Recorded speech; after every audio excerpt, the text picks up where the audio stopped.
नमस्कार दोस्तों, जब से मनीष कश्यप के ऊपर एफआईआर हुआ है तब से भोजपुरी के स्टार भड़के हुए हैं। जी हाँ दोस्तों, वो लोग सोच रहे हैं कि क्यों मनीष कश्यप पर एफआईआर हुआ है। ना ही कोई मनीष कश्यप की मदद कर रहा है, ना ही कोई भोजपुरी के स्टार सामने आ रहा है मनीष कश्यप की मदद करने के लिए। उसी दिन एफआईआर हो गया। पहला वीडियो बनाया उसी दिन क्यों नहीं हुआ? इससे पहले अखबारों में आया, उस पर क्यों नहीं हुआ?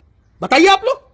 दोस्तों, हमारे भोजपुरी के बिगेस्ट कलाकार पावर स्टार पवन सिंह और रवि किशन बिना डरे सामने आ गए हैं मनीष कश्यप के लिए।